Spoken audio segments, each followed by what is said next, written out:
You're listening to a podcast appearing on the Two Guys Talking Podcast Network.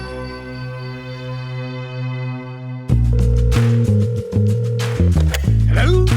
This is Agent Zero! I watch and react to content so you don't have to, because everything starts with zero! This time, Agent Zero reacts to Star Wars The Acolyte, Season 1, Episode 1, Lost/Found! The familiar tones of Disney's Star Wars are the prelude to this new series that guarantees to break new ground, to open new doors, new thought, and craft a bold new future for Star Wars fans everywhere. Yeah, the Disney streaming track record for Star Wars has been more of a steaming track record. But let's dig in. As we start this episode, a new, light blue, not scrolling series of letters informs us that it's 100 years before the events of the Phantom Menace. A few are learning to use the Force in secret, and one of them is an assassin looking for revenge. Revenge, a dish always served best cold in space. And hopefully with a quality story here in the land of a galaxy in a different time, but still far, far away. Holy cow, a new world, Ueda, is the first stomping ground for this episode of The Acolyte. A dark-robed figure walks into a cantina, bar, place, thing, whatever. Inside are aliens of all kinds. Tall, short, alien, humanoid, the gang's all here, including one person in particular. It's Carrie-Anne Moss, you know, Trinity from The Matrix. In this series, she's playing Master Jedi Indara. The dark figure removes the dark cloak from her head to bear a very interesting, unique hairdo and a black mask. And she's about to do the deed. She's apparently the dark assassin from the blue text intro. Time to finish some unfinished business. The young assassin challenges Indara to attack her with all her strength. The fight begins, and the young dark assassin puts a hurting on just about everyone else inside the place other than Indara, the one she's come to kill. Tables, chairs, aliens, and any sense of secrecy go out the window. That's an interesting track for a assassin. Finally, after attempting a series of jump-sucky, dagger-laden, Matrix-like inspired attacks, the dark assassin is ensnared by Indara's incredibly good looks, and Indara yanks away her black mask. Indara recognizes her. Oh my goodness, that's right! Not only from her unique forehead tattoo branding candy dotted thing, but also from the razor-thin script that we're being introduced to here. Indara wants to know what she's doing here, and a strong force push later leaves Indara literally on her heels and on the other side of the room. The now maskless dark assassin uses the Force to prepare two daggers for deathly duty and launches them at Indara, who crushes them instantly with a magnificently goony lightsaber sling. But you know what lightsabers aren't goony? Theory sabers, that's who. High-quality lightsabers of every type, time, character, and you won't believe how incredible the sound is. Make sure you check them out and tell them that Agent Zero sent ya. Check them out now at theorysabers.com. Code Theory10 gets you a discount, but don't wait. Act today, or the dark assassin will add you to her shortlist. Back to this intriguing episode reaction. The dark assassin draws a new blade, takes aim at the defenseless bartender, and slings deadly metal in his direction. Indara instantly uses the Force and her complete attention span to catch the blade in midair and saves the no-name bartender's life. Yay! Oh, crap! But another thrown dagger thumps into the center of Carrie-Anne Moss's recently arrived in this show's chest and kills her deed. Bogus. That's right, 6.5 minutes in, and the one name that's been riding the press junket gauntlet, posters, interviews, and behind-the-scenes awesome is dead. D-E-A-D. Sleeping with the fishes. Zeroed out of existence. Except, of course, for a series of likely to occur flashbacks later in the series. But that's not important right now. What is important is that our dark assassin has killed a Jedi in broad daylight. She slowly walks out of the bar after retrieving her daggers and leaves the lone alive bartender and his defenseless child as witnesses. Oh no! What's this? Someone that looks exactly the same as the dark assassin wakes up in a traveling starship? Wait a minute, that's not her.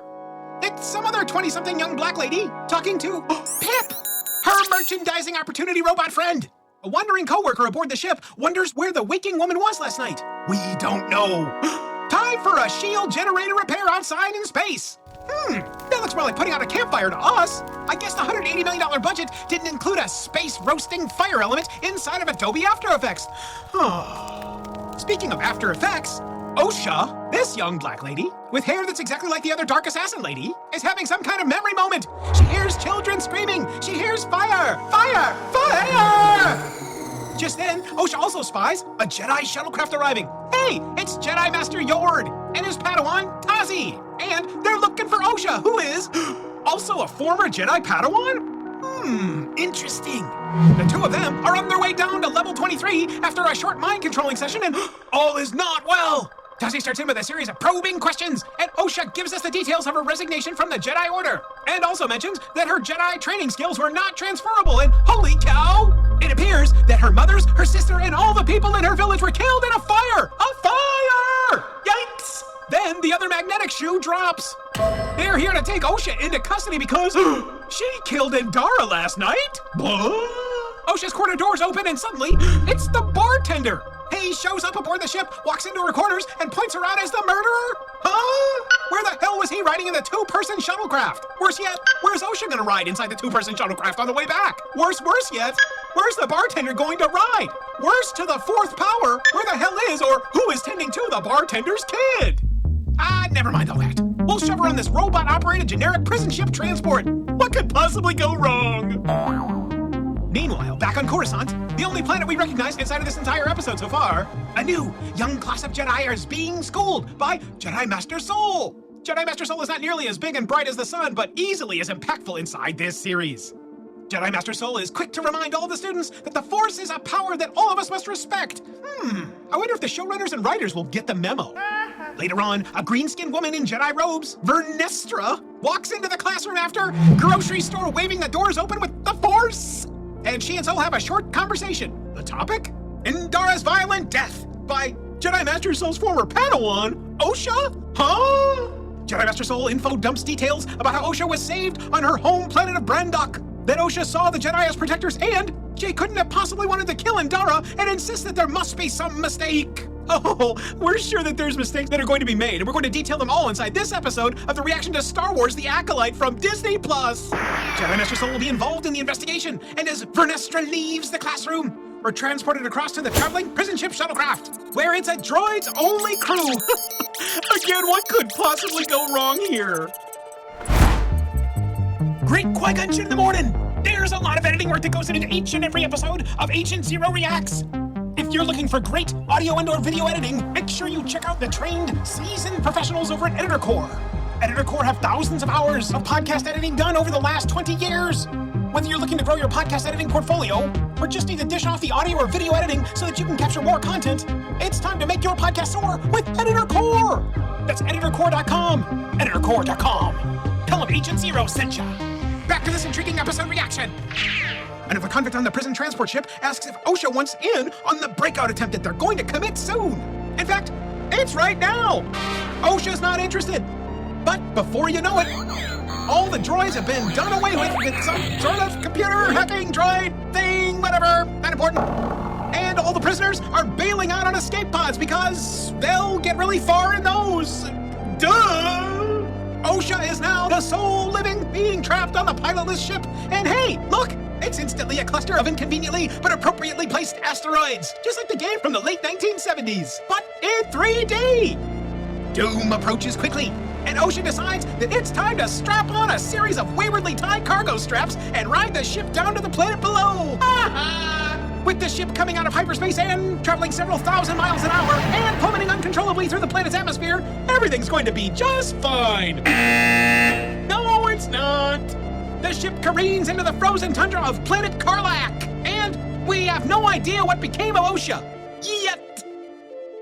Back on Coruscant, Jedi Master Sol is pining over a hollow image of his former Padawan, Osha, wondering what could have happened, and in walks Jackie, another Padawan learner, who starts asking hard questions that have strangely familiar answers that don't really propel any of the onion skin-like storytelling of this episode.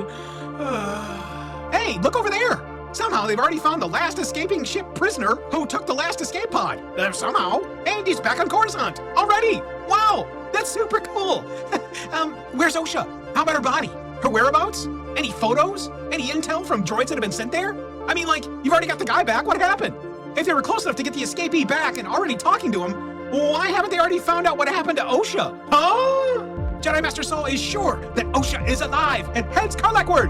He's ready to take on responsibility for finding Osha and bringing her back if possible to find out what happened. Hey, what's this? Time to tap the for some reason shirtless Yord. What's up, dude? Nice pecs. Time for all three of them to pile into the Space Impala and head towards Karlak, the last 5 minutes in this episode, and OSHA. Speaking of OSHA wakes up. For some reason, she's unstrapped, unhurt, not a hair out of place, nothing. It's not every day you can say that you survived orbital re-entry on an out-of-control Starliner space prison transport, but hey, here we are. Woohoo! OSHA's standing right next to a wide-open hole where it's snowing on the planet. Alrighty then. The remainder of the ship is an absolute horror show, but nothing like what's in the makings of this show or its next scene. OSHA suddenly sees a small, creepy girl running from her. She follows behind. Huh? She finally catches up to the little girl, who then turns toward her, and it's May, M-A-E, by the way. Who the hell is this?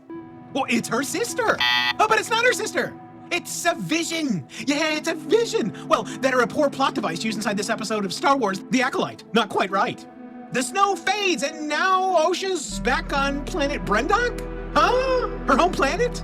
Fire engulfs land and trees around her. Ash is falling from the sky, and she finds herself running again after her sister May, M-A-E. But what is this? What are we looking at? Why do we care about any of this? We don't know. Then OSHA turns into a little girl and discovers that May, M-A-E, is alive. She didn't die in the fire. You see, May killed Endara, and now May will kill them all? What? May's childlike eyes transform into black beads of death, focusing only on the memories that OSHA has left in her mind and of the future storytelling to come. Back on the ship hurtling towards Karlak, Jedi Master Soul shares details of the past. You see, 16 years ago, OSHA's sister, May, M-A-E, started a fire. And that fire killed May and her entire family. And OSHA was the only one left alive. Finally, Jedi Master Soul, Jeki, and Yord arrive at Karlak and descend to find the ship. And after some completely forgettable music, unremarkable pseudo-cave rock formations, and fake running, they finally catch up to OSHA. Oh, wait a minute. She is on the edge of a cliff. For no particular reason except the plot, she falls. But good thing Jedi Master Soul's here, because he uses his Force save abilities to save her and bring her back to safety. They then head towards the ship. Meanwhile, somewhere on another planet, near an ocean, on a jutting rock face, a dressed all-in-black figure talks about how the Jedi live in a dream? Perhaps. He then says, "If you attack a Jedi with a weapon, you will fail." Wrong answer! Been there, done that, got the t-shirt! Hit the rewind button there for a review, Columbo!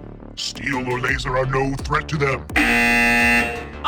Might want to check the autopsy report at Adara for some contrast there. Oh, great masked, deep-voiced one. That an acolyte kills without a weapon. Which script are you reading from, clad all in black Methuselah? You're way off. You're way off the beaten, written path here, dude. An acolyte kills the dream. Huh? How is killing Jedi going to kill the dream? Are you gonna kill all the Jedi? How many daggers you got hidden in your belt there, Missy? Suddenly, a bright, light red lightsaber ignites.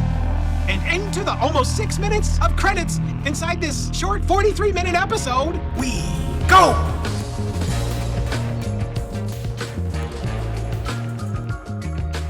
You've just listened to another episode of Agent Zero Reacts. You're a busy person, and Agent Zero watches, so you don't have to. Check out all of our episodes over at agentzeroreacts.com. That's agentzeroreacts.com. And remember, everything starts with zero.